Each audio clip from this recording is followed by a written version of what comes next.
Hi everyone, दोस्तों आप सभी को मेरा नमस्कार। साथ ही साथ आप सभी को दीपावली छठ की हार्दिक शुभकामनाएं। दोस्तों आज मैं आपको बात करूंगा कि ग्रामीण चिकित्सकों को समायोजन में विलम्ब क्यों।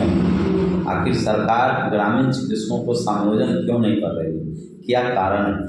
बहुत सारे हमारे लीडर्स, ग्रामीण चिकित्सकों को लीडर्स, राष्ट्रीय अध्यक्ष सरकार से लगातार संपर्क में हैं। अपनी मांगों को पुरजोर तरीके से ज्ञापन के जरिए, धरना प्रदर्शन के जरिए सरकार से मांग करते आ रहे हैं।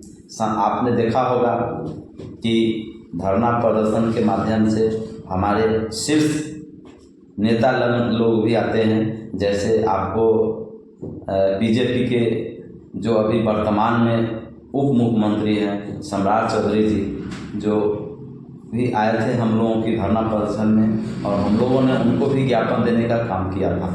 और उन्होंने हमारी जो मांग थी उस मांग को पुरजोर तरीक़ा से सोशल मीडिया के माध्यम से, यानी धरना प्रदर्शन में उन्होंने उस बातों को रीड किया, पढ़ा उस ज्ञापन को, और उन्होंने स्वीकार किया कि ग्रामीण चिकित्सकों की मांगे जायज़ है। सरकार को ग्रामीण चिकित्सकों की मांगों को मान लेनी चाहिए।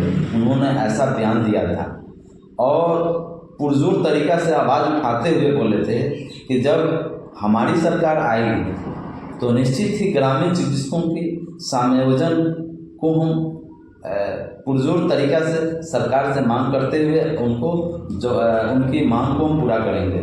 और आपकी जो मांगे हैं, जो कि उस समय जो सरकार में आरजेडी और जदयू की गठबंधन जब हो गया था, उसमें तेजस्वी यादव उप मुख्यमंत्री थे, तो उस दौरान सम्राट चौधरी हम लोगों के बीच रूबरू हुए थे, ज्ञापन एक्सेप्ट किए थे और बोले थे कि आपकी मांग को हम सरकार तक, नीतीश कुमार तक पहुंचावेंगे और आपकी मांग को निश्चित ही हम दिला देंगे।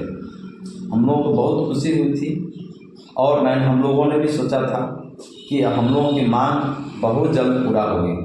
लेकिन आज वह 2 साल 3 साल 2 साल हो गया। आज बीजेपी और जदयू की गठबंधन सरकार चल रही है और अभी प्रेजेंट में हमारे उप मुख्यमंत्री सम्राट चौधरी भी हैं। तो पता न पद पर जाने के बाद सारे नेता लोगों को क्या हो जाता है, जो मूलभूत जो ज़रूरत की चीज़ें हैं उस पर भी लोग नज़रअंदाज कर देते हैं, उस पर भी लोग ध्यान नहीं देते हैं। और जब आपदा आती है तो ग्रामीण चिकित्सक लौटते हैं। जब कुछ भी ऐसा जब बीमारी से संबंधित कम्युनिटी में या फिर कहीं भी बहुत ज़्यादा समस्याएं गिरने लगता है तो ग्रामीण चिकित्सकों को ट्रेनिंग दी जाती है, 1 दिवसीय प्रशिक्षण दिया जाता है और सरकार कहती है कि हमें सपोर्ट कीजिए। तो सपोर्ट ग्रामीण चिकित्सक करे, जहाँ जो भी समस्या आता है ग्रामीण चिकित्सक मरे। लेकिन जब अधिकार की बात आती है, जब रोजगार की बात आती है, तब सरकार अनदेखा कर देती है। आखिर क्यों? आखिर क्या कारण है, क्या कमियां हैं? दोस्तों हमें जहाँ तक ज्ञात है कि ग्रामीण चिकित्सकों में एकता का अभाव है। ग्रामीण चिकित्सक एकता में नहीं है। आज बिहार में लगभग 5-10 या उससे अधिक संगठन चल रही है और सभी संगठनों में ग्रामीण चिकित्सक जुड़े हुए हैं, जिसके वजह से सरकार भी देखती है कि इन लोगों में एकता नहीं है। ये पहला समस्या है। दूसरी समस्या है, अगर धरना प्रदर्शन, अगर कोई टीम, कोई राष्ट्रीय अध्यक्ष या कोई संगठन करती है तो दूसरे संगठन के लोग कटाक्ष करते हैं, टीपा टिप्पणी करते हैं, ये सफल नहीं होगा, फेलुअर हो गया, ये इतना बहुत कम भीड़ जुटा। इस तरह से लोग ग्रुप में मैं देखता हूँ कि टीपा टिप्पणी करने लगते हैं, जो कि कतई अच्छा नहीं है। मैं कहता हूँ कि आप शिक्षक में चले जाइए, टीचर विभाग में चले जाइए। आज 1500 रुपया की नौकरी करने वाला टीचर आज 40,000 रुपये के वेतन पाता है। क्यों? क्या रीज़न है, क्या बात है? सरकार आके उनकी बात क्यों सुनते हैं? जबकि उससे भी मोस्ट इम्पोर्टेंट वर्क आप करते हैं और आप प्रशिक्षित भी हैं और सरकार ने खुद आपको ट्रेनिंग दी है और आपने ऑलरेडी किताब में भी अध्ययन किया है, पढ़ा है कि सरकार ग्रामीण चिकित्सकों को ट्रेनिंग कराने के पीछे उद्देश्य था सरकार का कि डॉक्टर्स की काफ़ी कमी है और जो डॉक्टर्स हैं वो ग्रामीण क्षेत्रों में आते नहीं हैं और जो भी सरकार की स्वास्थ्य सुविधाएं हैं कुछ ऐसा जगह है जहां प्रॉपर नहीं पहुंच पाता है या समय पर डॉक्टर्स नहीं मिलने के कारण रोगी की जान चली जाती है।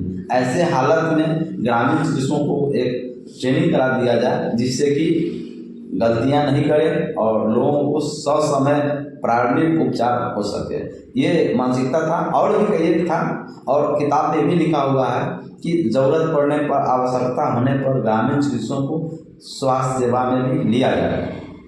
और लेकिन सरकार सिर्फ किताब में लिखा है जो कि हम लोगों ने पढ़ा, लेकिन सरकार उस पर कोई भी ध्यान नहीं देती है, कोई भी उस पर मतलब अमल नहीं करती है, जिससे कि ग्रामीण चिकित्सकों में काफ़ी दुख का विषय है।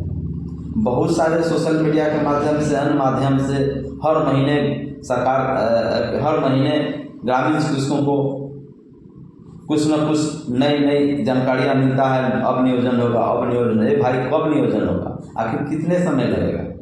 दोस्तों, ये आने वाला विधानसभा चुनाव 2025 में हम सभी ग्रामीण चिकित्सकों को यूनाइट होना है, एक होना है और एक सुर में, एक मत में सरकार को जना देना है कि अब हम लोग भी जाग चुके हैं। अगर हमारी बात नहीं सुनी गई, हमारी मांगों को पूरा नहीं किया गया तो हम लोग वोट का बहिष्कार करेंगे। एक ग्रामीण चिकित्सक अगर 100 वोट को दिला सकता है, सरकार बना सकता है, तो वह 100 वोट को काट सकता है। आज लाखों में ग्रामीण चिकित्सकों की संख्या है बिहार में, तो निश्चित ही अगर ग्रामीण चिकित्सक जाग गए हैं, उस दिन जिस पार्टी की तरफ ग्रामीण चिकित्सक झुकेंगे उसकी सरकार बनेगी। आपने देखा है कि लगभग तीसरा विधानसभा चुनाव 25 में होने जा रहा है, लेकिन फर्स्ट बार चुनाव हुआ तो उस समय एलडी सर आए, बताएं नहीं कुछ हुआ। दूसरे बार भी आए, नहीं कुछ बतलाएं। तीसरे बार अभी आए नहीं है लाइव, लेकिन संभवतः उनसे उम्मीद करते हैं कि लाइव आए और ग्रामीण चिकित्सकों की समस्या को विस्तारपूर्वक सुने, समझे और ग्रामीण चिकित्सकों की जो मांगे हैं उस सरकार तक पहुंचावे और मांग को पूरी करे। ऐसी हम आशा और उम्मीद करते हैं डॉक्टर एलडी सर से, जो कि हम लोगों के गार्जियन हैं, जो कि अभी जदयू चिकित्सा प्रकोष्ठ के राष्ट्रीय अध्यक्ष भी हैं। तो दोस्तों, हम लोग धैर्य रखें, देखते हैं विधानसभा चुनाव में 2025 में क्या होता है। तो आप सभी को अपना कीमती समय देने के लिए बहुत बहुत धन्यवाद। दोस्तों, बहुत सारे ऐसे हमारे ऑडियंस हैं जो गलत कमेंट्स करते हैं, गलत बातों को लिखते हैं, बयान करते हैं। खैर, इससे हमें कोई फर्क नहीं पड़ता है। आप अगर इसमें खुशी मिलता है तो हमें कोई तकलीफें नहीं है। आप कमेंट्स लिखें, गलत लिखें, लेकिन मैंने अभी तक किसी से कुछ लिया नहीं है, बल्कि मैं देने का काम किया हूँ। वो क्या दिया हूँ, सिर्फ और सिर्फ जानकारियाँ दूँगा, सिर्फ और सिर्फ हेल्थ संबंधित जानकारियाँ आपको दिया हूँ और नियोजन संबंधी जो वास्तविकता होती है उसको मैं आपके बीच लाता हूँ और उजागर करता हूँ। मैं कोई राष्ट्रीय अध्यक्ष न हूँ, न मैं कोई पार्टी है, न मैं मेरा कोई संगठन है, न मैं कोई राजनेता हूँ। मैं ग्रामीण क्षेत्रों में प्राइमरी चिकित्सा का काम करता हूँ और इस सोशल मीडिया के माध्यम से लोगों को जागरूक देने का काम करता हूँ। तो आप सभी को मेरे तरफ से दीपावली छठ की हार्दिक शुभकामनाएं। Thank you very much.